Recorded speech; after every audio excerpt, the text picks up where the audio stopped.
దవడ నొప్పి వచ్చింది. హాస్పిటల్లో పోయినాం. క్యాన్సర్ అని తెలిసింది. కోర్టు రీజలు ఉంది, నమ్మకం తక్కువ. ఆరోగ్యం లేకనే రేడియేషన్ ఒక 30 పునర్జన వద్దామని వచ్చినాం. మందులు తీసుకున్నాం. వాడిన తర్వాత అజ్మత్ నిసాబేగం దవడ నొప్పి వచ్చింది. హాస్పిటల్లో పోయినాం. టెస్ట్కి పంపిండు. క్యాన్సర్ అని తెలిసింది. హాస్పిటల్లో పోయినాం. వాళ్ళు జాయిన్ చేసి కోర్టు రీజలు ఉంది, నమ్మకం తక్కువ, తగ్గేదని చెప్పారు. మేము చేసే ట్రీట్మెంట్ చేస్తాం, ఆపరేషన్ చేయాలి. సరే అని ఒప్పుకున్నాం.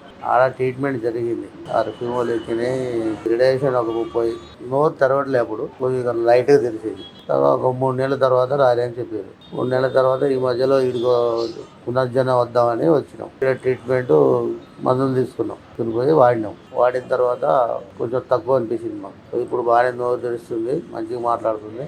దానివల్ల మళ్ళీ వచ్చినాం. రెండోసారి వచ్చి మళ్ళీ మందులు తీసుకొని పోతున్నాం. ఇప్పుడు తిన్న తర్వాత ఆకలి బాగానే వస్తుంది. ఆకలి చేయాలి, మంచి టయానికి తింటుంది. ఇప్పుడు బాగానే ఉంది, కవరప్ అయింది, నమ్మకం ఉంది కొద్దిగా. మేడం గారేమో ఒక 6 నెలలు ఆడండి, వాడిన తర్వాత స్కానింగ్ చూపించిన తర్వాత తగ్గింది, తగ్గలేదు, అప్పుడు చెప్తామేమని చెప్తున్నాం. ఈ హాస్పిటల్లో మేము యూట్యూబ్లో చూసాం. మా బాబు చూసి పంపించిండి పురాణ హాస్పిటల్ కాడికి పోయి.